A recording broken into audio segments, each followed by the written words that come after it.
We're live? We're live. Nice. Baby. Welcome back to the Overheard Podcast, recorded live in Banff. My name is Daniel Ruedl. With me always my co-host, Matty Rage. Let's go. Let's go. If it's your first time joining us, please don't forget to give us a little like and subscribe. I think it's gone up from 70% to like 83%. First-time listeners don't subscribe. So, hey, please, if you're out there listening, smash the like and subscribe. Our guests today, we got Scott, LJ, and Billy joining us. Thank you so much, guys, for taking the time. How's the day going so far? Not too so good. Thank you for having us. Dude, it's been beautiful, man. As if we get POW and then we get hot this year. It's been a very strange weather pattern. I'm not complaining. But we'll talk about that. It's not making our life easy. Probably not, man. We'll talk about some of that technical stuff in just a minute. These guys are the minds behind the Norquay Park, the maintenance and the build. So we're going to dive into that in just a minute. Before we do, we're going to go check in with our friends over at Drink Shaft. This episode is brought to you by them. Winter in Banff hits different. Cold air, frozen mornings, and that brief stillness before the day kicks off. Fuel your early starts with Drink Shaft, the non-alcoholic, all-natural espresso energy drink made for mountain days and the longer ones around the house or the office. Find Drink Shaft in over 1,000 stores across Western Canada. Grab one before you head out on your next adventure. Remember that seasons change, but Drink Shaft, it always stays the same. All right, we're back, baby. We are back, baby. Thank you so much for joining us. Thank you so much to Drink Shaft for the constant support. They're really pushing some cool stuff these days, so make sure you give them a follow. If you haven't heard about these guys or you never met these guys around town before, we'll start with Scott, his bio. Originally from Ottawa, Scott made his way out to Banff in 2018, was supposed to be a gap year program. And like a lot of good Banff stories, 1 year turned into something much bigger. Same here, man. It's a tough time to leave. 100%. Like, not that Ottawa is a tough town to go back to, but if you're into skiing and snowboarding, this is definitely the place. He quickly fell in love with the town, the mountain culture, and especially the atmosphere at Mt Norquay. Scott started out as a ski instructor and then moved into park crew, getting hands-on on the terrain side of the mountain. Fast forward today, he's now the terrain park manager at Norquay, recently stepped into driving the Snowcat, and has expanded his role in the industry as a course evaluator for PSIC, focusing primarily on park certifications. From teaching lessons to building features to evaluating the next generation of park instructors, Scott's built his career right here in Banff. Over on the end, we got our man LJ. That sounds so cool. All your homies back home are going to be like, damn, that sounds sick, dude. What did I go to school for? Dude, I didn't go. So back to LJ. LJ's born in the Philippines, raised in Australia, and now is 4 winters deep in Banff. LJ's story is properly international. He came out to Banff on a gap year program, surprise, surprise. But like a lot of people who land here, one season wasn't enough. He started working out at Mt Norquay, and the following year hasn't really slowed down since. Now on his 5th consecutive snow season, splitting the years between Banff and Hotham in Australia, chasing winters back to back. People usually do the opposite. I feel like chase summers back to back, right? Yeah, but I just want to snowboard, you know? Dude, like, that's so sick, Fair man. enough. I've chased summer one time. I've never chased winter, but I would love to do it, man. Like I imagine how good you would get to snowboard for 12 months out of the year. trying. Right? He began as a ski instructor at Norquay and has since transitioned into the terrain park, where he now works under Scott as part of the park crew, helping build and maintain the features that keep the local scene progressing. From teaching turns to shaping jumps, LJ is fully embedded in the mountain life. Our final guest, Billy Farrell. Billy's from Kentville, a small town just outside of Ottawa, and he's now 6 winters deep in the Bow Valley. Most summers, he heads back to work construction, but when the snow flies, this is home. He did his first 2 seasons at Mt Norquay, starting in the kitchen as a line cook, but watching people roll in covered in snow every day eventually got to him. Yeah, that sucked, man. Yeah.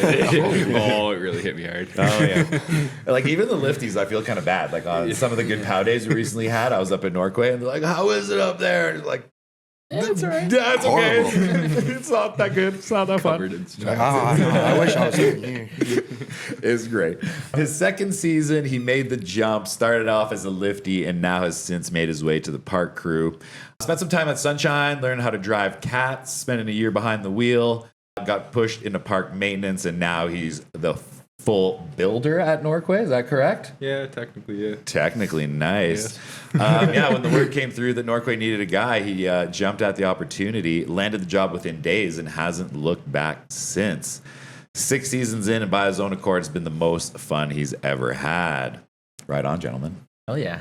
Let's start with what got you into skiing or snowboarding in the first place. I'm sure there's got to be a good origin story there for you guys. Let's start with LJ. What do you think? Yeah, I was 15 back in high school, Yeah. and my buddy Taj, shout out Taj, he got me into snowboarding. He was like, "Yo, like, come to snow camp." I didn't even know that was a thing you could do.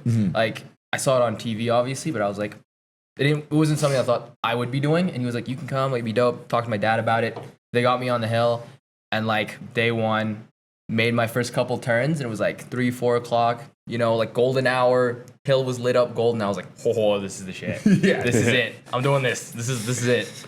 And then yeah, just kept coming back for winters, kept going, and then didn't stop. Because that's got to take some commitment, especially being from a place that's not primarily snow oriented, right? Like, No, I no. really tip my hat to the Australian skiers and snowboarders that Yeah. really stick to it. 'Cause, Yeah, I mean, absolutely. season's short, right? It's not super close to the major cities, so if you No. want to get there, you really got to get there.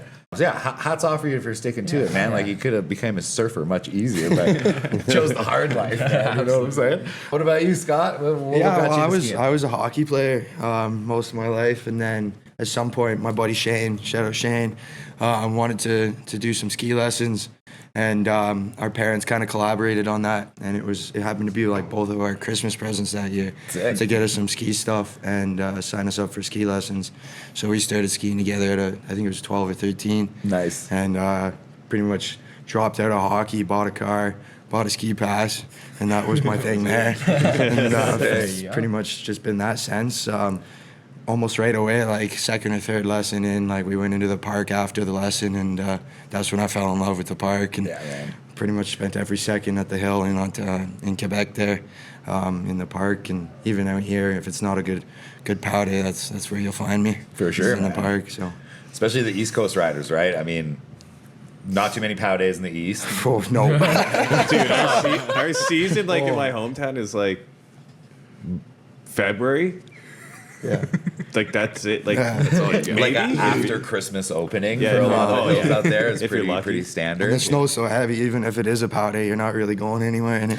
Well, it's a lot of like I feel like it's all granular man-made snow, so when the snow falls on top, it is kind of nice, but underneath it's like that rock Crust. hard, death cookies we used to call The it. rails are the game in Quebec. For sure, man, for sure. What about you, Billy? I started when I was 14.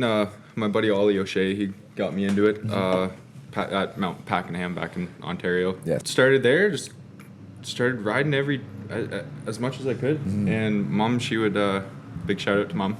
she would always come after when we were done school, and she would load up the car with me and all the homies and drive us an hour and a bit to go riding for the night, which was pretty wicked. But yeah, it started off there at Pakenham, and then as I kind of couldn't get to the hill and stuff more, I would just we had sleds at home and just a rope on the back of the sled and go through the field and sick. just try to learn Yeah. as best you can. And then, and then I went to Camp Fortune, and once I got into Fortune, I started riding park, and then it just went from there. And met more friends, and That was my first job, was working at Camp Fortune. Big shout out. Flipping poutines, man. That's where I started skiing as well. Yeah. So yeah, I started very similar to you, Scott. I had a friend of mine that I played hockey with, and he was like, "Hey man, I'm doing the snowboard and stuff." And of course, being a young kid, 12, 13 years old, snowboarding is so cool, right? Skiing's so cool as well. But Yeah, right. shit, I'm gonna have to cut that out. Anyways, yeah, and then same thing, kind of did a lesson, took up, hey, and then next thing you know, we're quitting hockey to go snowboarding, and I was like, yo, I want to go do this out west where it's actually, conditions, long season. Was there a moment in your guys' lives where you thought that you wanted to kind of make a career out of it or to work in the industry? No, I never knew that this was going to be my career. Like my parents had suggested taking a gap year. They didn't think I wanted to do what I had signed up for school for, and they didn't want me to, I guess, waste the money on it. Yeah. So they suggested I do a gap year doing something, and this is what I came up with. And I don't know, I started at Norquay and started getting promotions, and then all of a sudden it was turned into my career. Yeah, But nice. it was never a plan. What was your? What were you gonna go to school for? I was in school for engineering. Oh yeah, Damn. Yeah. quite the change. Yeah. Yeah. Well, I mean, there's still a lot of bit, engineering involved Yeah. in park building and that kind of maintenance and stuff, right? Like, Yeah. it's not void of all that knowledge. you know? No, it's just a big sandbox. Yeah. Yeah, big Good way to sandbox. put it, man. What about you, Billy? Honestly, man, no, I never really thought I'd really get much in, at least where I'm at right now in the industry, you know, driving cats. But growing up and stuff, grew up on a farm. Dad always had farm equipment around, backhoes and shovels and anything around. Yeah. So I was always in machine when I was young and stuff. So got all right at it, and then just snowboarding led to this, you know, and it was just like one thing led to the next. And I saw the guys when I was at Sunshine, like Max and Zach, those guys building and stuff, and I just thought I just thought it looked so cool. I just wanted to do it. And yeah, just no, man, I never thought I'd end up in a cat building. Yeah, to be honest, it's pretty cool though. Didn't know that was an option when I was 18, Yeah, I right? didn't really Like, think that was an coming out option. as a little ski instructor, did not No. know that that was an option. When I was younger, watching the groomers go up and down the hill and stuff, I never really paid much attention. Yeah. No. Once I got older, then Fair watching videos and watching people do it, build Hell yeah. and Charles Beckinsale building and stuff. Cool. It's just friggin' sick to watch, man. What about you, LJ? Pretty similar. I mean, growing up in high school, you know, just gonna go school, engineer, something like that. And then took a gap year, got close to like finishing high school. I was like, I don't really know if I want to do the study thing yet. Like, I just spent 12 years doing that. And then saw an ad for the same gap year program Scott went on, nonstop. I saw an ad for that, hopped on it, like, you know. But I was like, hey, if you're keen, here's the uni money. Like, go do something cool. Sick. Pulled up, did the course, was like, oh, snowboarding's dope. Then got a job at Norquay and was like, oh, they can pay me to do this too? You know? And yeah, it kind of took off from there. I was just like, oh, they give me money to do this? Like, Yeah. even now, like, being park crew, they pay me money to play in the snow. Like, go pull some lines, make some jumps, go jib around. Okay, I'm a bit older than you guys. I'm a bit of an unk status, right? So I have this realization every year, like kind of the first couple days of the first POW day where it's really good. I'm like, I can't believe I'm this old and I still get to play in the snow. You know what I mean? Like, it's such a cool, It's freaking awesome. I don't know. It keeps you young in a sense. Oh, You know what I so mean? much Like, so. I don't know. There's a feeling of playing in the snow that just, yeah. It feels the same as when I first did it when I was 13. You For come down sure. on a powder day and you're riding, it feels no different. Yeah. There's no concept that I'm now 25. I remember starting out when I was like real young, maybe like 5 or 6. My parents got me for Christmas with like the kick in, you know, the black ice boards. Maybe you guys are too young for that, but there used to be these plastic boards. Oh you yeah, could, no, you yeah. had one of those. yeah, black ice, and you would kick your feet into these like rubber hooks. I had one of those when I was Yeah, younger. man, and like God. that was my first entry into snowboard. Was this, like on the little hill beside my grandparents' house, like the day of Christmas. I got it. I was like, can't wait to rip it. And then now I'm like, you know, 36 years old, still rip it. You know what I Oh, mean? dude, I do the same shit. loving Just it. Pretty awesome. brutal. A little bit of a deeper question, kind of outside of snowboarding here. Since moving away from home, what's been kind of the most challenging part of making a life here? I mean, I know you're going back and forth, Billy, but Missing home, missing home, family, Yeah. friends, big time. Missing my girlfriend too. She's not here this year. Oh, yeah, damn. she's out in New Zealand, having a good time. Yeah, fair. It kind of sucks she's not here, but yeah, family, friends. Yeah, nice. Big time. What about you, Scott? I mean, moving away from home is tough, you know. You don't get the luxury of being with your parents the whole time when you're, you know, growing up. But I guess my parents, like, raised me to be a pretty independent person. Even as a teenager, like, obviously they were around, but it was, they always preached independence and responsibility. And so there wasn't, like, a massive change for myself moving out here in terms of living by myself. It's mostly just missing the friends, like, especially the guys I started skiing with. I remember my first time being at Lake, coming down the main run there under Glacier Chair, and just thinking like, wow, I wish they were here to see this. Yeah, for sure. You know, that's always a hard part. Even though I got great friends here, there's lots of days where I wish the guys I started with were out here riding with me. I had a pretty lucky time. I think, was it last winter? My buddy that got me into snowboarding came out. We hadn't snowboarded together in probably like 10 or 15 years. Oh, yeah? And yeah, we ripped up to Wow. Sunshine. I like gave him all my gear. I was like, dude, we're going no matter what. And yeah, it was fun, man. Kind of had that full circle moment. You know what I mean? Yeah. What about you there, LJ? Pretty similar. I mean, like, you know, these guys are moving within the same country, whereas I flew like, you know, For sure. 24 plus hours, like literally across the other side of the world. Yeah. Like pretty similar to Scott, like my parents, you know, I was always pretty independent. Parents were always like, you know, be independent and then learn how to do adult stuff. So coming out here wasn't like too crazy. It's just like, I guess you grow up pretty quickly, you know, you being like freshly 18 and it's like, cool, you know, go figure out how to like get a bank account, get a phone, like. Yeah. What a process trying to get a phone number out here. Holy, you know, like you gotta go get, you know, tax numbers. Like there's a bunch of things that you kind of get set up with, like being at home, you know, you get a car, you get like, whereas when you come out on your own for the first time, you gotta have to like figure it out. And it's not like I didn't have help. Like I have family here, I have friends in Canada. But having to figure all of that out, not like by yourself, but independently, where like you have to make things happen for yourself. And then on the top of that, it's like, okay, now pay rent and buy groceries and do all like, it's like really quickly from a fully stocked fridge at home, you know, like dinner's you know what I mean? Like at home, didn't even think about that. Always is full. You open it, and it's like, what do I want to eat? And at home now, it's like, oh shit, I didn't buy milk. Like the milk's gone off. Yeah, remembering to buy groceries. That's a great one. That's probably the hardest part. It's like, I just get around it by not buying groceries. it's way easier. You end up with a condiment fridge pretty very quickly. I didn't know that was the thing till I moved With a out here. Domino's pizza box.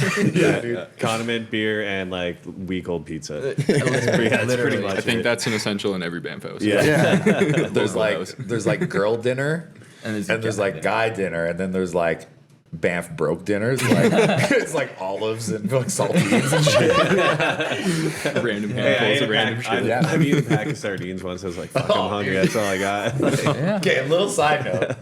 As far as like internet content, there's one guy that keeps coming up on my reels, and he reviews tinned fish, and like I can't quit it, dude. It's the most interesting thing. He's So I'm not good. trying it, but I'll watch. Anyways, we're all gonna get it now that we talked about it. When conditions aren't great in the park, and you guys, like, you know, we mentioned earlier, pretty unpredictable year as far as conditions this year. Yeah. Does the morale ever get low, or does it ever get tough for you guys to actually do your job? And how do you deal with that? Like, you guys seem to have a pretty good vibe between each other. Well, I think we're all friends. I think that's Yeah, we've been the thing friends for that quite a helps while. it Yeah. a lot. Makes like it easy. I think these guys have known each other way longer than I have, but you know, been with Quay Yeah, we for worked like together for a long time, me and Scott. Yeah, we've Diff- probably different worked together jobs. 7-8 years now. Yeah, Close lots to of different jobs and artworks. Works landscaping. Landscaping. Oh, nice. Yeah, I know. I think there's a point in every season the morale drops, and like especially this year, the kind of couple weeks we planned to expand the park was kind of that warm spell in January, and like that's always a good kick in the morale. Like you're kind of sitting there going, when is this gonna actually happen? But then you come the next day. And you see people riding your park, and you see the smiles, you see people laughing, having a good time, and you can get out there with whoever you're on shift with and go hike a feature, go do some laps, and I think it comes back pretty quick when you're around that. Especially, yeah. I think that's why most of us are in it, is for the people as well. So when you see people enjoying it and you're getting feedback, whether it's good or bad, but people saying that they like things, and that just makes it all worth it. Nice, man. And during builds, like if things aren't going well, like, you know, things aren't going to plan, you know, sometimes we'll just stop and everyone sit there and just, you know, decompress and then get back on the same page and go from there. 100%. Which is like, you just got to come back to like why you love it, you know, like sometimes it's a bit backbreaking. Sometimes the mound of snow does not look like a feature, and it's a little like, especially when, you know, like, so first time working for me, and I remember like starting to learn to rake, just being like, this looks like shit, like this looks horrible, like I don't know what I'm doing, this might not work, and Scott's just like, to trust it, like you're good, like just keep going. And then before you know it, you're like, oh, actually it looks kind of cool, and next thing you know, you're like actually sliding that rail or hitting that jump, you're like, yes, this is actually kind of cool, like it worked out. And then you kind of trust yourself that it will work out in the end. Like snow's kind of sucky, whatever, but you kind of put in the work, you know, let process whatever, and then trust it, comes out, works pretty well. Heck yeah, man. How does that make you feel when a project comes from like idea to completion? Oh, it's so much Pretty relief. awesome. Pretty awesome. Yeah, it's nice to see It's a pretty final. good. Like I don't think there's ever like a build that goes 100% to plan. You know, like setting up this rail doesn't go exactly the way you wanted it to. You know, it's set up with the chains not just right, so you can't get it the way you want it to in the snow, or the spacing is just like 10 feet off compared to what you want it to be. But then in the end, you know, when it's done, you're super stoked on it, and it always comes full circle. Hell yeah. It's a really good feeling when it's done. Yeah, for sure. Very, very good feeling. This might be more for Scott and Billy here, but what do you guys think the best parks are built for? Do you think they're built for competition, for community, or more for like progression? Or community and progression might be the Well, same. I mean, I category. think some big hills really nail it. They can do a lot, especially if you look at Europe. Europe, I think, does a really good job with their parks. Yeah. They always have a competition line that evolves because they usually have multiple levels of competition, and they also right down from little play parks which like don't necessarily even have artificial features like boxes and rails. It could just be some bank turns, some rollers here and there, all the way up to XL stuff, and they nail that progression really well. For sure. I think if you incorporate that low-end progression to the high-end progression with creative snow features and creative artificial features as well, those are the best parks.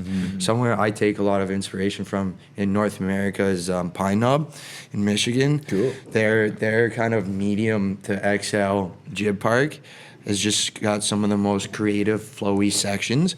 There isn't like at the top, there's a couple straightforward boxes and rails, but then towards the bottom, nothing is straightforward. And most things can be ridden by most levels of riders in there. And you know, you could take one of their medium features and ride it at like a pro level if you're creative. And I was going to think mention that's that cool. when you brought up like the progression park or like the easier features with no artificial features. Like I love riding that style of park with the rollers and stuff, just doing little butters and small airs. Like, you know, being my age, I don't want to send an XL line every day, dude. No, like, and that's it's it. got to be perfect conditions for me now. And like, I'm really, some of the smaller hills like Norquay, like I think to nail the best part, you just got to look at what level your riders are. Like during the week, most of our riders are large and below, maybe even medium and below. Yeah. So we have to nail something for them. And then when you get to night riding, we get some like nearly pro level riders, right? Oh, yeah. So obviously we need to nail that for them as well. Like we don't need, you know, a 40 to 60 foot jump line, you know, but we need some stuff for them. And then, you know, 4 or 5 like large hard rails, large boxes fills that. But then we can, you know, build 20, 25 medium under features. Yeah. And I think like if you can build a park that caters towards your whoever's riding at your hill, that'll be your best park. Like if we just went out and built up an XL park at Norquay, like even if it was like the best built XL park, all brand new features, beautiful stuff, it would kind of like be lost in purpose. They would, you know, would be there to ride it. That's very well thought out, honestly, man. Like that makes perfect sense. You're not gonna like, you have to cater to your audience in that sense, right? That's very, very well said, man.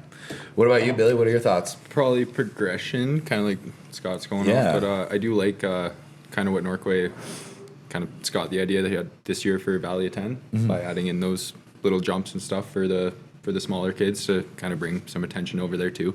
I think that's a wicked idea. It would be really, really cool to expand it. We actually got a little gift the other day. Oh yeah, we got an avalanche that came down into there, so we got some more snow to play with. Came right down through the dike, so we can take it and bring it down. Nice. Which is pretty awesome. So we're hoping to expand a little bit in there. Yeah, and we did have lights. Bought some lights and poles to put in there for this year. We just kind of ran out of time in the summer to get it, and that kind of threw a wrench in the plan for there. But that will be there in the future.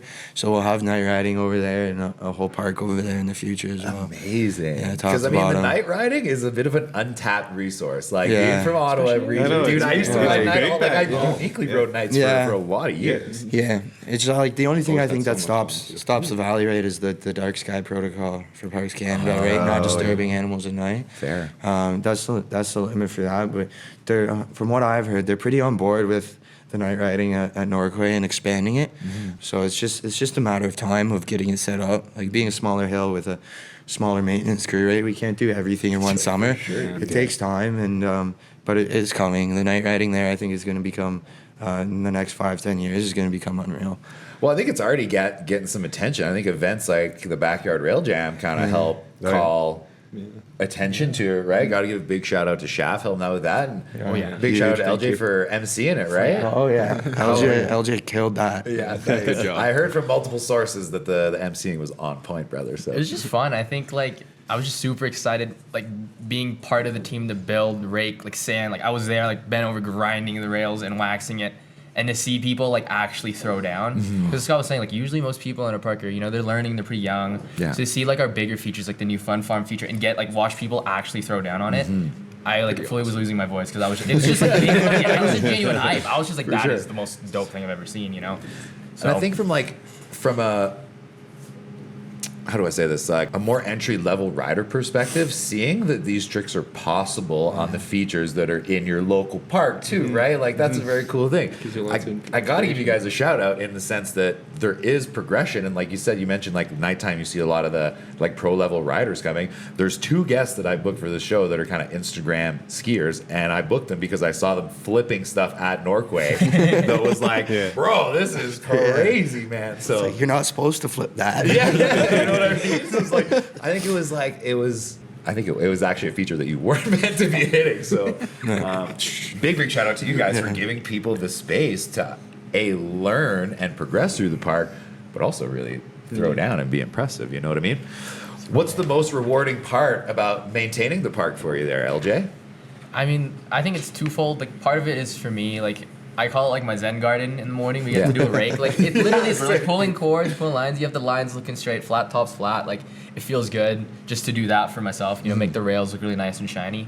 But also, like, you know, you have someone who slides the rail for the first time, and being someone who's like gone through the progression of the park, and pretty recently, like, I didn't really start riding park till I was like 18 or 19. That's like 2 or 3 years ago. I remember learning how to slide a rail for the first time and how like hard it was, and like genuinely battling that. Yeah. And to see like a setup where someone can actually learn that, and you can be in the corner raking, you just hear a little kid go, yeah, like I did it. And you look over, it's the coolest thing. The kid just slid the box, you know, and he's so stoked. You know, mom and dad are filming, whatever, and like just creating that opportunity for people to experience that is just, it's really cool. It's a really cool thing to go through. That's awesome, man. Yeah, and I mean, like, you can, as the hand crew, like, you can do a bad job, right? Like, you can create an experience that's harder for people to learn in. For sure. And because I spent 4 years on the rake myself, on the hand crew, and like that was always the most rewarding thing for me, was being able to like know I had an impact in making that experience better for people, and that they weren't showing up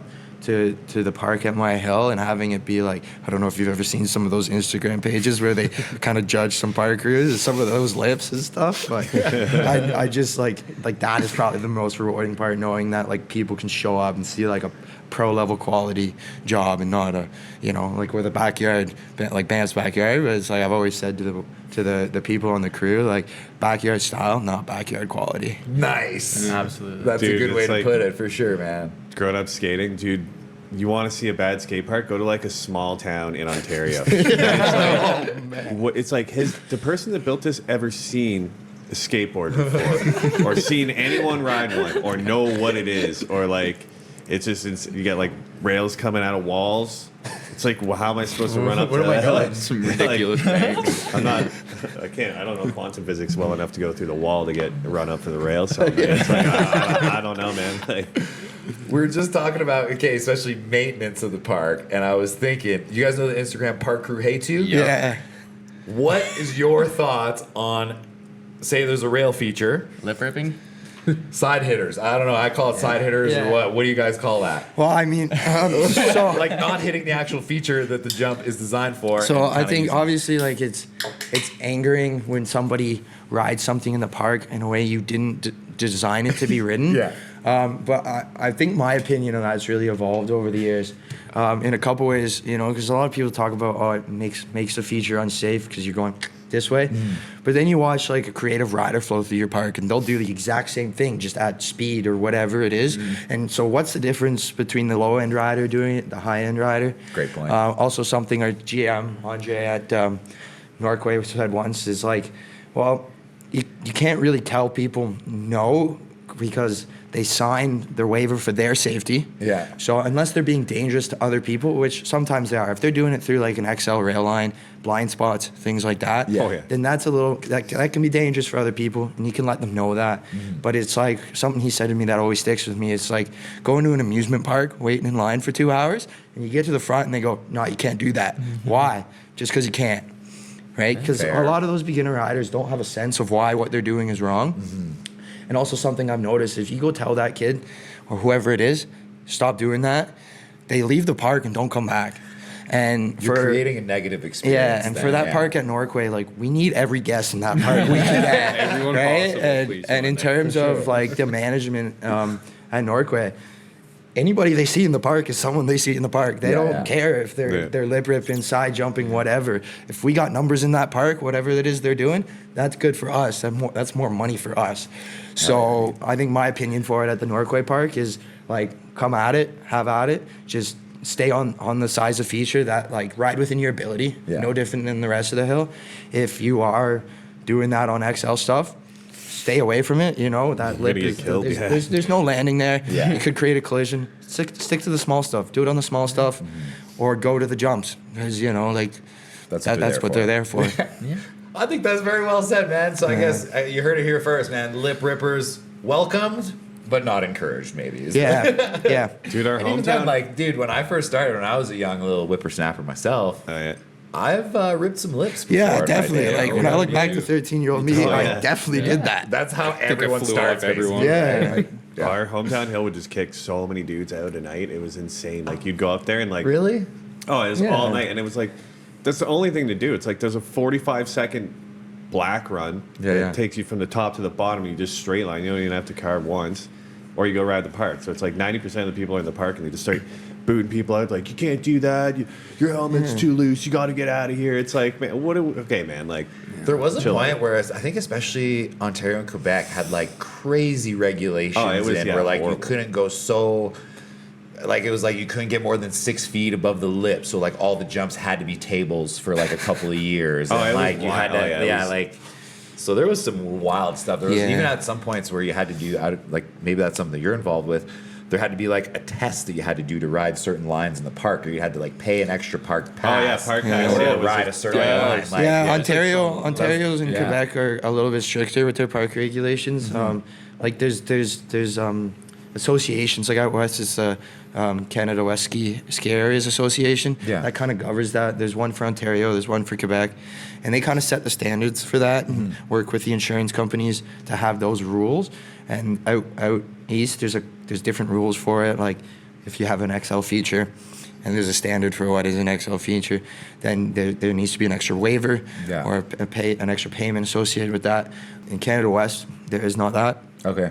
Even kind of though the ratings are the same, it's kind of fair game. Like there's an different expected level of professionalism to the building side. We're not just a couple of teenagers building a park. Yeah. We're expected to be like professional and knowledgeable in that sense, and that like you're signing off on it being safe. And even like you see the sign at the top, it says like XL is the equivalent of a professional level feature.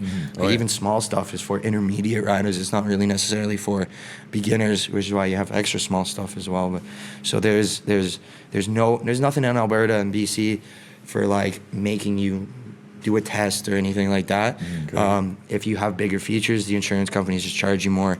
So that's kind of just up to how much your owner, your managers want to spend on insurance. Oh, interesting. Crazy. Wow. What's harder, building something from scratch or maintaining it like after you've had 200 lip rippers on it? I think it's your experience, right? If it's your first time building something, that's extremely hard.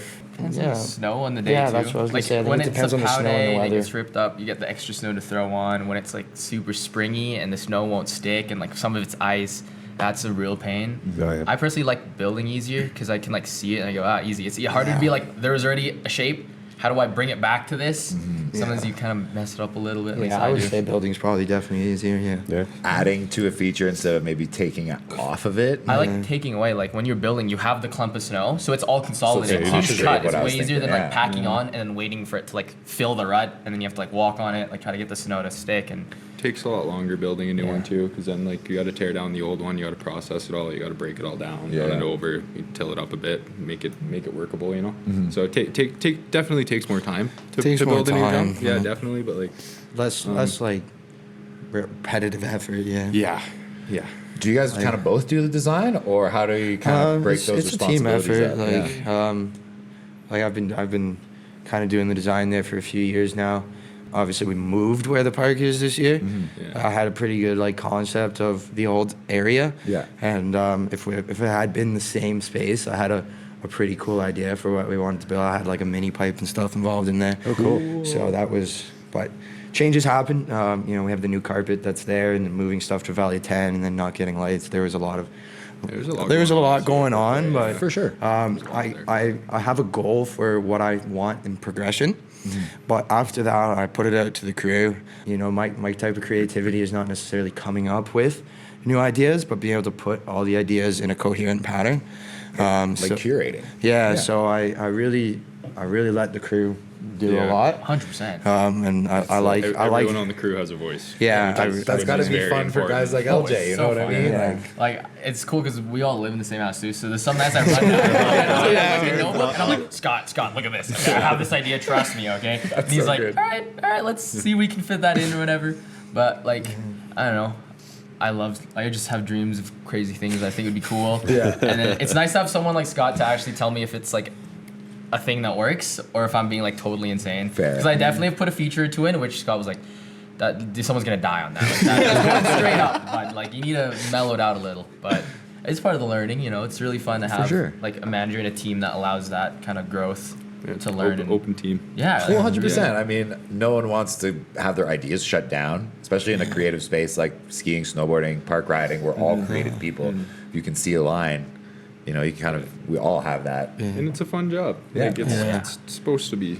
You know what I mean? You're supposed to bring fun for other people. And For sure. Yeah. Working together and doing that together is the better Yeah. way to do it instead of having one guy do it. Yeah. Because then And I think 5 minds work better than one. I think too, if it's like no is just the easy answer, right? If you can find an answer other than no, when people on your team ask you for things, then it creates a better end outcome, For sure. right? If you can find a way to incorporate what they're saying, and then it's also like a challenge as a manager to think outside the box more and not just stick to like what I know in my head, because even for me, like it's endless learning, even if it's from a member on the crew who has like 3 days experience. Just things I can learn from them. For sure. Good thing about like the way Scotty runs our crew and stuff like that is like we have different, people from different areas, right? Like we're from Ontario, LJ's from Oz, JoJo's from Yeah, Oz. shout out the other members of the crew, Harry and Joe too. They're on the crew. Yeah, Harry from UK or we got a bunch of people on the crew. So but we're those from are everywhere, right? Yeah, And they're it's really full-time. nice too because like we've all been to different places, right? Like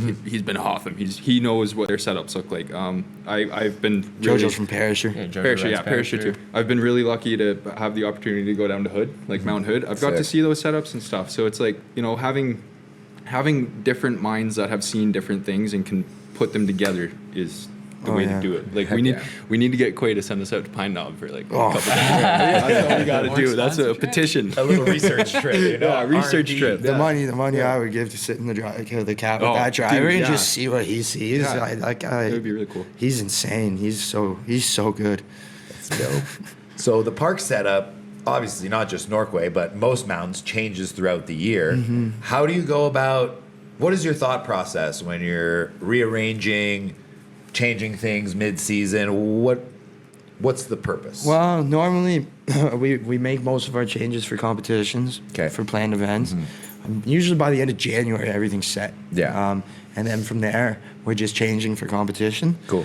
But with all of the changes in the weather this year, like we are still building the park at the moment, right? Sure. So Yeah. it is still only like 60, 70% done.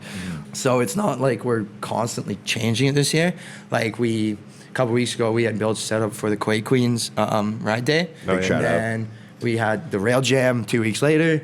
And now we have another Quay Queens event coming up next week that we're going to make some changes for again. Cool. So like that is driving the changes at the moment. Cool. But usually changes are driven by feedback, by things that we've done wrong, essentially. Not necessarily done wrong, but just like things we could do better. You always have an expectation of how you think people are going to ride the park.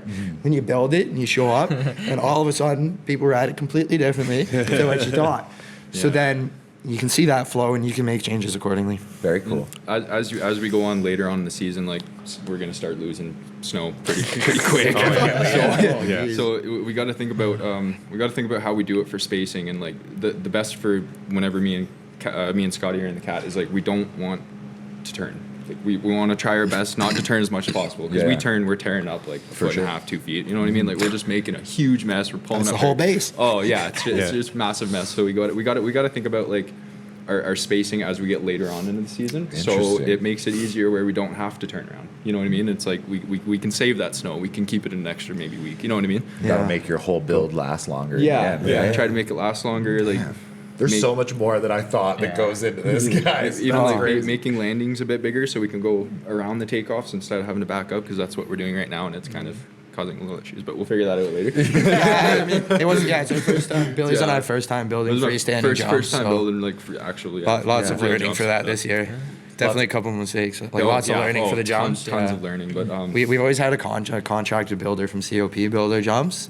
So, shout out Connor and Shout out Carter Connor. from COP. Connor Carter. But that's always been associated with the old freestyle team that we used to have there, and they're no longer here. So it was Billy's and I first go with that, and like we knew what we were doing in a sense from sitting in with those builders and picking their brain. Yeah. But we had never tried to do it. So building jumps is 100 times harder than building a rail. For sure. But it's 100 times more fun. Oh, it is. What's the thing that you have most in mind when you're building a jump? Because obviously geometry is huge. We've all heard it jumps is. that have been either the worst take. Oh yeah, like you misshaped, said, like I radar call them lip, wangers. just They got too much, too much pitch going up into it. I don't know how you guys would call it in technical terms. I would call them wangers. Radius. Too Yeah. much radius. I call it Wu-Tang. Yeah. So what are you looking at primarily, and how do you make it safe? Well, you have to look at the angle you're on for the run. That's like how much speed you're kind of going to be carrying into it, and like Distance. you can't build too big of a jump for the terrain. Like I think we've definitely run into that issue a little bit in the past on Norquay, trying to build like a 40-foot jump on a 13-degree pitch on Cascade. Yeah. Right, because you got not enough speed to be had, right? Yeah, not enough speed, and you got 30 to 35-degree landings have to going build from the this landing up, into a 13-degree pitch. So Yeah. it's really hard to make the landing long enough and safe. a lot of snow.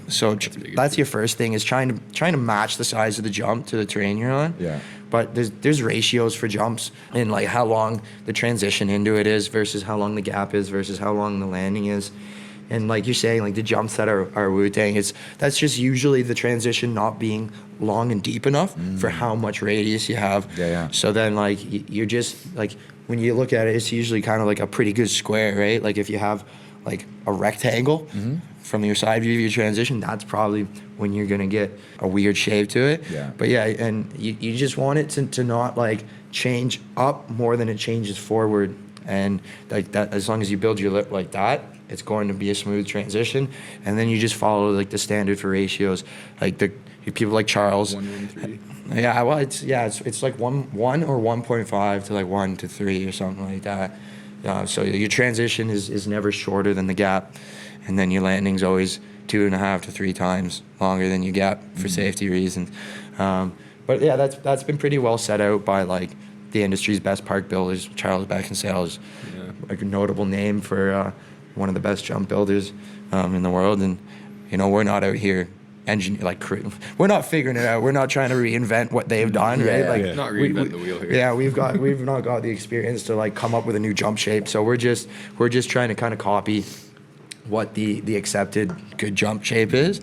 And when you see enough of it, you can see when it's wrong. For sure. Yeah. And you can Especially feel riding it through. Definitely feel it. Yeah, you feel it through the butt in your seat. Even, like even in the cat, like Yeah. like whenever you're doing the transition, you can feel Yeah, it, you know what I mean? that's you can, it. You can Cool. think about it in your head, and you're like, okay. Yeah, you can almost close your eyes and you Change feel it, it. fix And it. when you sit in with the good builders and you feel them do it, you see how they move the blade. You just trying to emulate what they've done, and hopefully you can. How do you guys decide who goes first on who's hitting that lip first? At least on our crew, I try to do a lot of it. Nice. Because it's kind of like my responsibility. Like I'm Yeah, signing off on it liability wise, and it's not something I'll like, especially if it's not something I'm sure of. I don't want to ask somebody else to do it. We used to have a guy on the crew named Mikey who was on the national team for Super Pipe at one point, and he insane rider. He double backflipped our hip there a couple weeks ago, which is insane because that's it was like a 17-foot cap. But He doubled it. yeah, he doubled it. Pretty So conversation. Yeah. I don't know when the last time somebody doubled at Norquay or even on like basically a medium. Yeah. But like he was kind of our test dummy for everything, especially when like I growing up in Ontario and not necessarily comfortable on a lot of big jumps, like Yeah. he was kind of the guy for that. But now that he's no longer there, it's kind of me now. Nice. So I'm still not a big jump guy. Like, I'll go to the park and I'll hit rails and boxes all day, but like, get me on an XL, I'm like, no. I mean, I need my feet on something. yeah, maybe like not for me, but I'm a pretty big straight air shifty guy these days. I'm not getting inverted or too backward. Dude. No. Catching heel edge, man, under rotating on it. I'm not doing that anymore. I still go to the park. Right, like, yeah, dude, like, the whiplash is real. Still go to the park like I'm like 16. I'm like, I'll be fine. Just like it's okay. 2.7 to a backflip. Just like check the back of your dome off the box. Like get up. I remember the one day I did it like 3 times in a row. I was trying to hit this box. I'm like, what's going on, man? It's like 2.7, just clipped heel edge, just like wham into the box, slide off. Like 3 times in a row. My buddy's like, are you done yet? I'm like, yeah, I should probably not. We should just move on. Yeah. Just sucker for punishment, man. Oh yeah, just It's definitely a eating it. skill to know when to stop. Like, because sometimes you want it so Oh, bad. yeah, and you you're also- like yeah. at it, and you're like, Yeah. okay, maybe this one actually hurts now. Maybe I maybe need to we'll go just home. we'll do this tomorrow again. Try this another day, but You always want to live to ride another day and not ruin your season. Oh, yeah. Right? Longevity. no doubt. Yeah. How much responsibility do you guys feel when something maybe doesn't go according to plan on a jump? Like someone gets hurt? Like, I always Yeah. feel real bad. Depends on- I think when I first started, it was a big like nerve thing. But for me now is if it's built safe and right, you know, after the injury, doing it post injury report, take some measurements of things, see what's going on, look at how, you know, if you reopen it, nobody else gets hurt on it. Like there's a certain level of rider area, right? It's an extreme sport, and like the park is safe, but it's a huge risk, right? Like it's like it's going, very user dependent. Like, Yeah, you yeah. can't control who's going to Yeah. go hit your feet. Safe It's until you're like- riding yeah. level, basically, like right? almost every injury, like, even if I'm not there, like I'll get a message from somebody on the crew. Oh, this person, you know, got hurt. Like, what should we do? And it's definitely really sad, especially if it's a big injury. Like I've seen a couple horrific things happen in the park. Like I've seen somebody catch, like get a backflip around, but just like laid it out a little too much, and catch tip and just leave a dent in the landing with their face. Oh, yeah. And when we were getting them into the ambulance, they were like in and out of consciousness, like all the, and like that's really hard to watch. But you can't like take it on yourself as like, oh, that's my fault. Especially if it is a safe built feature, because like like you're saying, there's a little bit of responsibility to the rider. Oh, yeah. For sure. Oh, yeah. I mean, It's, like, it's hard to know everyone's ability too, you know, and especially night skis. Like when Yeah. his buddy Gets goes pretty out and has loose. a couple too many beers, Oh, it's it's like I can't. it becomes you a know. skating rink out Yeah. there. Yeah. Like things. It's but A lot of thought does go into it, like especially with like setting features up so that the next feature you have speed or for jumps, like we set it up so it's gonna be hard. You have to go really out of your way to overshoot something, like things like that. Yeah. are kind of in play, you know. Like sure. with the hip we just built, it's a hip. You're meant to go to the side, Yeah. but with people who aren't experienced, it just looks like a big jump. Yeah, let's go straight up, and it's Yeah. completely flat, or the angle's not what they expect, and that's kind of Yeah. a hard message to convey without being there with the sign gang. Yeah, like that. Yeah. Yeah, we had that below some rails, right? And if you were gonna just skip the whole rail section, way too much speed. and gone into it, you probably things are gonna go wrong, and that I think happened with 2 riders where like one little kid who had just gone straight through the middle and just didn't weigh a lot, so he just went straight up, went like 5-6 feet in the air, and just came right down onto that flat top. Yeah. Oh, And yeah. like That sucks. that hurts. But like Yeah. when you're looking at like as a rider, when you're looking at the design of a park, like there's rails above it, and for a reason, Yeah. because you're meant to ride those rails into that feature, right? If you're in any park and you're skipping things to hit something, like Probably not. you Yeah, probably you're not designed for that. yeah, Yeah. it's probably like your speed's probably off, because it's like you could, if you were a good enough rider, you could come off that Fun Farms rail and hit the hip gapping it, and you know if you couldn't come off that Fun Farm rail with the speed and confidence to gap that, it was probably outside of your ability level. Yeah. Right? Like you probably shouldn't have been straight lining it from the top of the park. Yeah, no doubt. Like that's just park. People will do what they want, and Yeah. and you got to understand that. And if they try to turn around and say it's your fault, you got to stand on your ground and say, well, look, this is the design for the reason. Well, it sounds like you're pretty confident in your capabilities as far as keeping things safe, man. And honestly, as long as that's priority number one, I think should have an easy night's sleep. That's Yeah, it. big time. Man. Everything's tested, you know. Like every Yeah. morning after raking, me, Joe, Harry, we'll all do laps and hit every feature. So it's like at the start of the day, I know they work. Yeah. Yeah. I slid all around. If they didn't slide, I waxed them, so they should slide. The jumps have the right speed. They're not catching. They're not catching. You just yeah. gotta treat them with respect, you know. Like Sweet. Yeah, and that's a great thing you can do at any mountain. Like, go ask Parker what the speed is. Go ask Parker. Like, watch them. Watch how they hit it. Like, especially on bigger jumps, right? Like that. Like, for liability purposes, park crew is out there all the time riding stuff. Like, they have to be on every crew at every mountain. Like, that's maybe, you know, when people see them, they're like, oh, why do they just get to ride all day? Well, dude, I think like I'm glad you brought that up for because like it could liability. be a bit of an intimidating. Like they're usually Yeah. the steezier guys on Yeah. the hill, right? Yeah. They're But they also usually- they know the park the best. exactly. and they go want ask you in there. And we want you. To be Yeah. yeah. Yeah, We built we- it for you. Yeah, that's it. So go ask them what the speed is, how they ride something.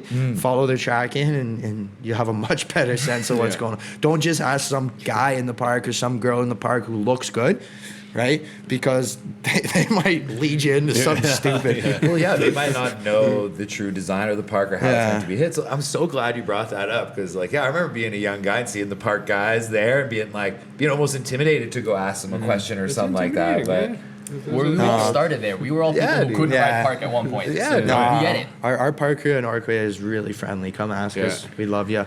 Wicked cruise. We love joking around with the clients. well, I think it's important for people to know that that's why you're there is to help and educate people, right? Like that's freaking dope, man. Let's talk a little bit about spin to win in contests. Obviously, we mentioned you guys deal with changing setups. What are your thoughts on spin to win? Personally, I think it's just getting ridiculous, man. Like how much is too much? I remember the days of the early 2000s and like a Mark Frank Montoya big backside one. Oh, yeah. Like a big slow backside floaty one, I think is way more steezy than like what was the latest? A 27, 26? 2460. 24, yeah, I think 23 something. What are your thoughts, gentlemen, as guys that build the features? I'm really torn because for one hand, I like to see. I just want to see how big someone can go, you know? Yeah. Yeah. And I think the place for that is maybe the contest scene and maybe that we can have, like, that's why I think movies are sick. Like, bring back more movies and parts for people to be creative and do just the floatiest back one, you know? And then I also want to see a dude do something nuts so that you can even, like, imagine is possible. I think maybe there's a side for that. Yeah, I think there's always going to be an element of pushing the extreme in the sport. And, like the X Games bigger jump there's the Aspen one. I'm always happy to see them try to push the boundaries and that. For sure. Same as you would in Superpipe. But when you leave the X Games, a lot of the bigger events are a little bit smaller, like actually considerably smaller. I think what the one in the Olympics was only 55 feet or something like that, Oh, really? right? Like, That was it? like 50 or 60. See, that's like that's it, but like that's Well, I mean, compared, like the biggest, compared I think the biggest, the X Game, the Aspen one's been in the last few years is like 80 Yeah, feet it's or like- something, right? yeah, So it's crazy. That's a big difference in what the possibilities are. So I think in those kind of competitions, you won't see spin to win as much. For me, it's all about the axis, like find a cool axis, find a cool variation of going from rodeo to bio to cork and being able to especially see a lot of like the like reverts in the air and like finding cool ways to travel through the air even with a bigger spin. I'm a fan of that, mostly like variations of grabs and axes over spin to win. But seeing the spin to win, seeing the pushing of the limit is definitely there's a space for at least one competition a year. I'm curious. I want to know, like, what's the upper limit? Yeah. Because 6.5 is a lot of spinning. It's a lot of spinning. It's a lot, Oh, dude, like what, back, you're gonna go to like, 10? back You're when gonna I was 10 rotations in the air? Like, early It's nuts. 2000s, late 90s, it was like if you did like a 7 or like a 10, Yeah. like 1080 snowboarding, like that was Yes, like the that was- biggest, that was like Yeah. the biggest spin anybody had seen on a snowboard even at that even point. in You know what I mean? 2016, like doing like a triple 14, like that's Oh, yeah, that was insane. triple. Yeah, yeah. Right? You're So- flipping on the way down now on a triple. It's insane. And you got to look at, like, I'm excited. I'm curious. Yeah. Where does it go? That's an interesting point that you said. Maybe like one comp a year, have the spin to win comp of the year. Yeah. And like Everything else that's can be the steez. only trick that everyone can do. Who could spin the most? But it's like it's tough to judge on a style perspective. Oh, right? yeah, Like, that's it. You spin a big spin, the biggest spin wins. Whereas like if you're doing who's got the steeziest back one, how do you judge that? And it's right? so Yeah. personal Like- to, like, And what you like. Yeah. you can limit that with jump size, right? If you just build the jump a little smaller and people can't do 21s on Yeah, that anymore, they're limited to 18s, then people start to get creative. Right on. I'm much more into style. I rather Oh, style. yeah. Yeah. I'm not a very big fan of spin to win, but like just watching like Dusty Hendrickson or something like that. yeah. Like just you watch that guy all day and Yeah. Style. every trick's better than the next Just one. the way he lands, Yeah, even it's is just better yeah. than spin to win. I'm a big fan of style. I'm a big fan of like the skate style in snowboarding, Yeah. like stalls and weird, sometimes hitting the feature the wrong way, like coming up the side trying to stall, press and spin on it. Just kind of Some fun. of the coolest stuff. I mean, like when some of the local like Black Magic Isaiah just Oh. doing like board sliding the lip of a jump is already freaky enough. Yeah. Like I never thought that someone would do that, and then doing whatever he does on like that DFD in one of the clips. It's insane. Yeah. Like, Oh, that's yeah, so cool. I said, I don't know how he thinks of it, but I'm happy he does because so fun to watch Isaiah ride. Well, before we get on to our new segment here, where do you guys see yourselves like 5-10 winters from now? Still gonna be hanging out, or Hopefully still, boarding. Yeah. And I don't know what side of the industry. Like 5 years now, hopefully still either park crewing or teaching or something like that. Cool. 10 years maybe, might get a little tired from raking. That might kind of hurt a Oh, little. yeah, I know. So Your body can only do so much. I do want to be in the industry. Like I want to be close to it. I try to just be on all parts of it. Like I teached, part of park crew.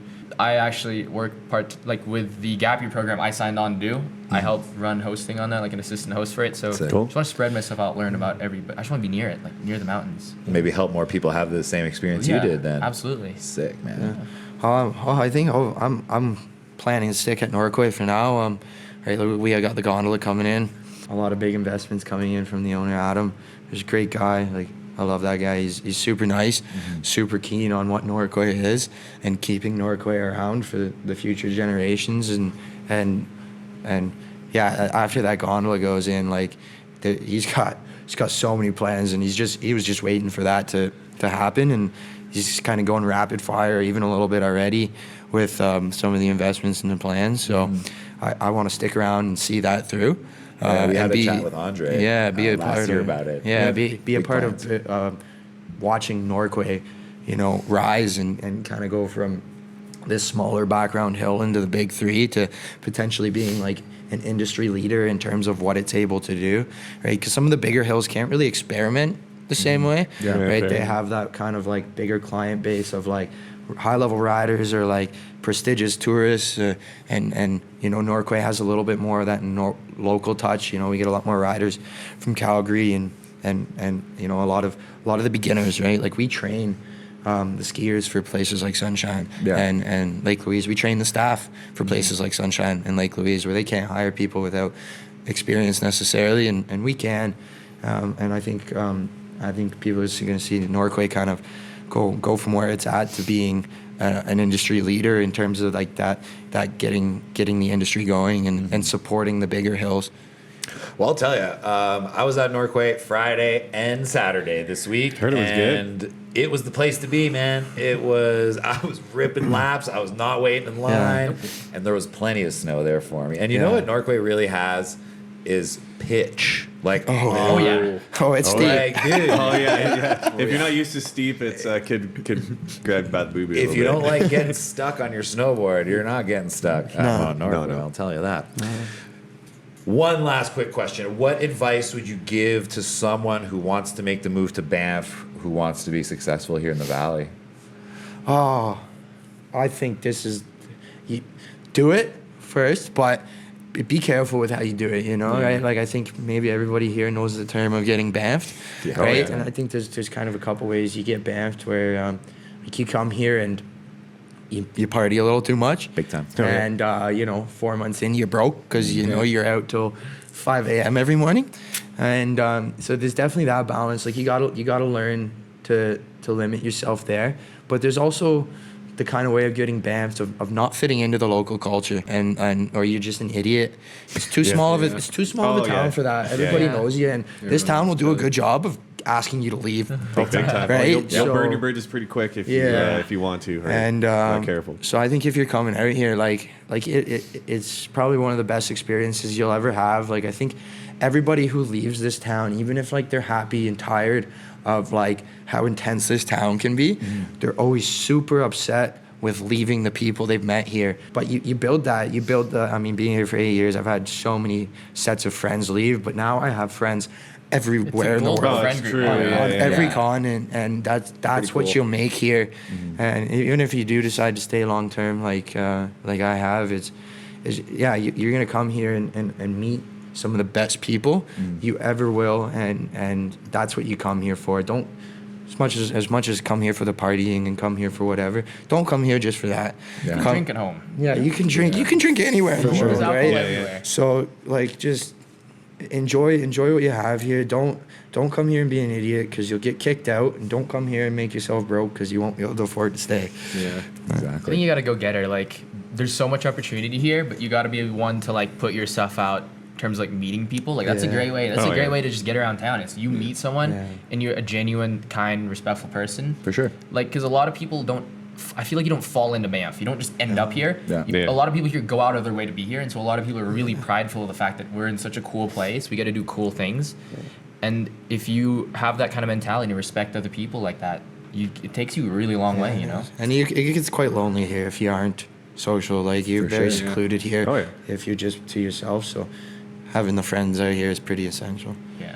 What about you, Billy? I think you should do it. If you're thinking about it, you should. Yeah, You you maybe should. not like, don't set yourself, be like, oh, I'm gonna go for 5 years. You know, just go for a year, test the water. Yeah, be don't like, come "Hey, here come and- back again. Yeah, don't Like, it's- don't come here being a ski bum. But if you know, It's a sick place to be. Though. If you like if you the have people a you met career, here, yeah. you've met some pretty wicked Like, people here that I will don't- probably never meet again. You know. No, that's it. Don't lose the opportunity for career here, though. Like, if you're just here for 5 years partying and Yeah. and You not miss the doing point. anything, maybe don't come here because like it's not necessarily going to be helpful for yourself or this town. For sure. But if if you got a career that you're building here, you end up in management at one of the restaurants, or there's so many opportunities for careers here that you wouldn't expect elsewhere. That it's like a high school dropout job somewhere else in another town. Yeah. Here you can make close to $100,000 a year doing it, make a career out of it. Yeah. So it's definitely a special place for that. For sure. I want to touch a little bit on what LJ said about just being nice and taking opportunities. The reason we're here today, honestly, is because I was waiting on LJ last week, I think? Yeah, at the Grizzly, yeah. Yeah, came into the restaurant. And he was just like a nice, hyped kid who's like, we started talking about the rail jam. And I was like, man, this guy's got such a cool attitude and just like happy to be here. Yeah. And I was like, man, let's chat about it. Like, just your stokedness and like your willingness to do this. Like, a week ago, this wasn't planned, right? It's so Yeah. nuts to me, like, because I was born in the Philippines. There's no snow in the Philippines. Yeah, no you doubt, know, yeah. my dad. That's not something he could have done in his lifetime. Yeah. To like come out to Banff and snowboard and ski and do this. Yeah, fair. And so like I didn't grow up snowboarding and skiing, and so like I can remember going and learning to snowboard. I know how much it costs to go do these things, and it's Yeah. not cheap. Like, that's a big part of why I'm in the industry. And so understanding that it's not free, it takes a lot of effort to be out here and do this and be in such a beautiful place. Like, you go outside, there's the coolest mountains you'll ever see right out front of the building. Oh, yeah. Right? It's so hard to not be appreciative of that, and just if you can just remember that, because sometimes you get lost in like the nitty gritties, money, you got like work, social things, but like you go outside and you're like, oh, this is pretty wicked. Kind of forget about those things. Yeah, but right. You gotta come Dude, back to that's- why you love it. It is a That's tough why place to I have a love bad it. day. That's why I love it here, because I get to hang out and meet guys like you on the regular that are still stoked to be here, that are like have that drive to make this place really what it is. So I tip my hat to you guys, man. Hell yeah. Cheers, man. Keeping that vibe at Norquay, honestly, it's a super fun place to be. It's a great setup. It's a great build you guys got this year. So I got to tip my hat to you. We're going to move on now to our new segment. You didn't hear it from us. Brought to you by Defending Awesome, our newest partner. We got some merch. It's landed. It's dropped. It's here. We didn't drop it yet. We're still kind of working on the back end, but keep your eyes on our social media because we'll be dropping some new merch ASAP. But today for the segment, we're going to do something a little bit different. More of a PSA, especially lately. Do you guys watch the news? What kind of media are you guys watching? Do you guys I watch a bit of the news. Yeah. You watch some of the news? What about you? I'm trying my best to not watch news. Yeah, Kind of like Billy, Trying I to just stay push away my from phone it. away a bit. yeah. So I don't know. I feel like we're kind of slowly becoming part of the media, and I feel like we have kind of a responsibility to tell people this. The media is really manipulating you guys out there, and us too, not just you guys, but So there's so much negativity and so much fear in the media, right? It's obviously by design, in my opinion. If you walk out your door day to day, there's nothing to be afraid of. Yeah. There really isn't, right? The media wants you to be scared. They want you to be confused and upset about what's going on in the world. Back in the 90s, Matt, 90s and the 2000s, you remember how sexualized everything sex sells, was? baby. Sex sells, right? That was what it was. I feel like in the last 5 years, big corporations and media corporations specifically have discovered that fear sells more than sex. So I think there's this big Actually, push. man, it was kind of the same back in the day. Like, I don't know how well you remember Y2K because I'm old as Yeah, hell. I do remember that, man. So like everybody was like going out buying like gas generators. Like they thought like this was like the end of civilization. Computers were only programmed to go up to 1999. Everything was going to shut down. Like that was it. Like people were freaking out, like buying up whole grocery stores, like gas generators, like just the craziest stuff. So I it's remember like, that for the 2012 one as well. Oh yeah, for the end of the Mayan calendar or whatever it was there, but. So the media is trying to keep people scared, is trying to keep people confused, is trying to keep you not flourishing. Because when you're in these Just states, distracted even. Like Exactly. just, you're not thinking about what. you're not making good decisions about your money. You're not planning for the future. The real enemy is the people that are diving their hands into your pockets. It's not your neighbor. It's not the person that disagrees with you politically. There's this huge push for people now. I think we've talked about this before, since religion is not really a thing anymore. Politics has kind of becomes people's religion, so that like if you don't agree with me, you're against me. That's not the case. That's something totally fabricated by the media. So for this week, you didn't hear it from us. Don't be manipulated by the media. Don't be afraid. If you're walking out your house, get outside, put your phone down. Ignore the narrative that's telling you that you need to be afraid of the world, because the world's an awesome place, right? Yeah, I mean, look at the mix of people in this town, how well we get along. Yeah. And I just wanted to tell that to our audience, because a lot of people I know are kind of living in fear with everything that's happening in the media right now. And does it really affect you? Like, does it? You know, if you're talking about... Not in this town, at least. No, yeah, You know what I mean? here. Doesn't Right? affect me much here. If we're talking about Epstein files or like international political I mean, I hope dramas. there's nobody on those files in this town, right? Like, Yeah, you know who's not on the Epstein files? Me and Matt. Overheard Podcast. So yeah, I don't know. I think That's it's worth just, a like and subscribe right there. Yeah. So. Yeah, like and subscribe. I mean, maybe you'd be on the other side of it if your name was in there, but just with the age, right? Like, I don't know if we'd be running it, but we'd be. Oh, God. Damn, I hope I not, dude. don't make enough money to have anything to do with that. So I don't know. I think my goal with this week's segment is just a reminder to people out there that the world isn't as scary as the media portrays it to be. Yeah. And maybe if you get outside and enjoy some nature, put your phone down. There's nothing to be afraid of. Just be happy, I guess. You know? Go slide some steel. Go get some Yeah, air. go slide some snowboard. steel. And, Yeah, for there sure. you go. Snowboard and Show up to Go the to Banff's quay. backyard. And go really nice Nice. park setup.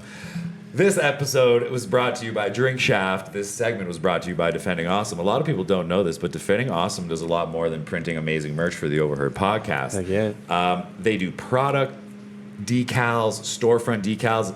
I'm thinking about getting one of these guys put on my car. They did our sweaters actually. They made the park crew sweaters. Like, Yeah, I kind of expected both of you to wear that. It's okay. So yeah, they do a lot more than what people just know them for. It's like wedding stuff. They even do stationery. If you need Yeah.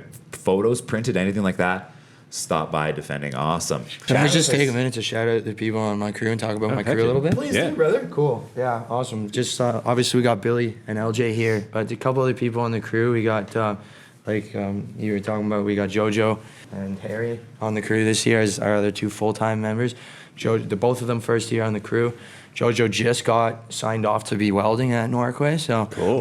we got her doing some feature stuff hopefully this summer. Nice. And in the next couple months, like she's been crushing it. Lots of motivation. She's hoping to become like an industry leader on that side of things. Amazing. So if you're a woman looking to get in the industry, go find her, talk to her about getting involved in it, because she's doing a great job with that. As well, Harry's like doing a lot of the running around back end small stuff for us this year, and that's been super helpful. But just all around from the whole crew, like they've been crushing it for me this year, And I'd like to say thank you to them, and just a couple of our part-time people as well. We got a couple part-timers running around. Another girl named Safi. We got Alon, and we got Brett. And so just wanted to say thank you to everybody on the crew, making my life super easy this year. Being able to like hop in the cat and kind of move away from the raking side of things, and expand my knowledge and my ability as well. So thank you. Heck yeah. Big shout out to the whole Shout crew. out to the crew. A question I didn't even think of until now.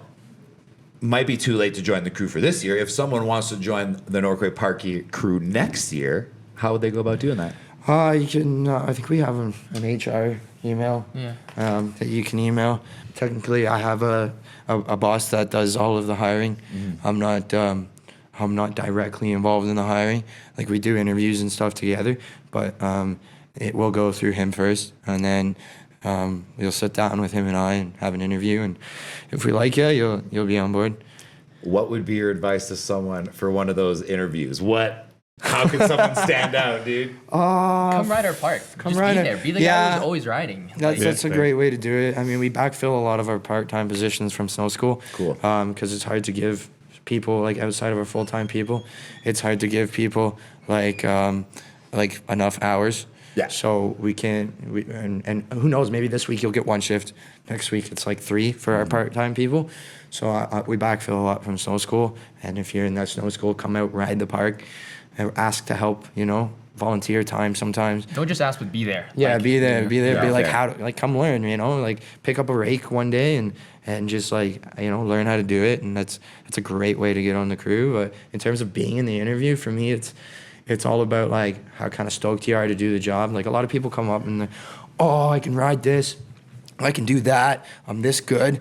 I don't care, man. Yeah. I need you. I need you to shovel snow for 4 hours. I don't care how you ride, right? Like, obviously, to a certain degree, there needs to be people who can test the bigger stuff. But it's like, if you're not going to be happy moving snow around until your back doesn't work, Yeah, it might not work. I'm probably not going to hire you. Fair enough, man. Fair enough. I think it's like, just be chill. Like I really like what you said earlier too about Banff does a good job at filtering people that aren't chill.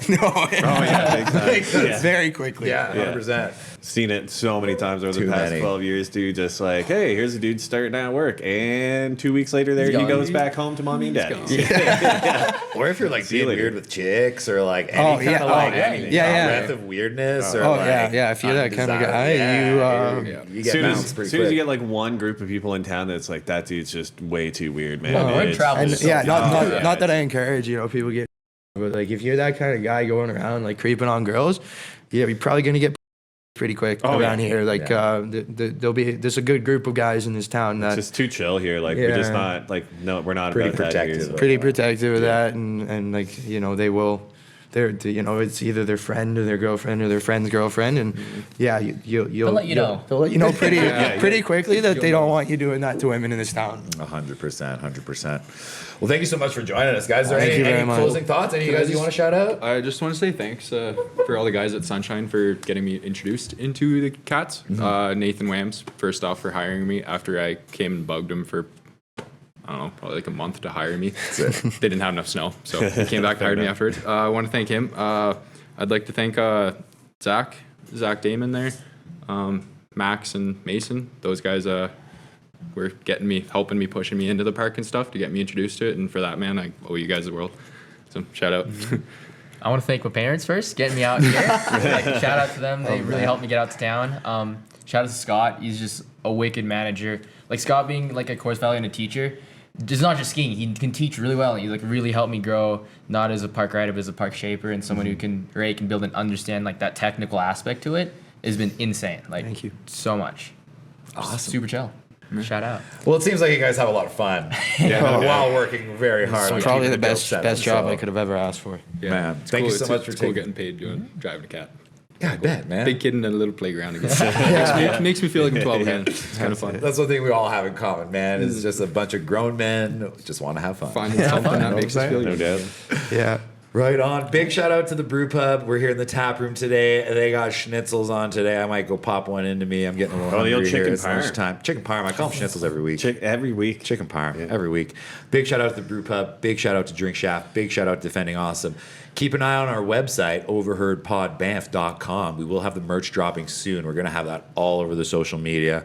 We just got to do some back end stuff, figure out, how to run an online store, basically. So, It shouldn't be too bad. yeah, don't hold your breath. It might be a couple weeks, but just know that we're hard at work on that. If it's your first time joining us, please don't forget to give us a like and subscribe. Helps us bring you more episodes like this. Channels are growing slowly but surely.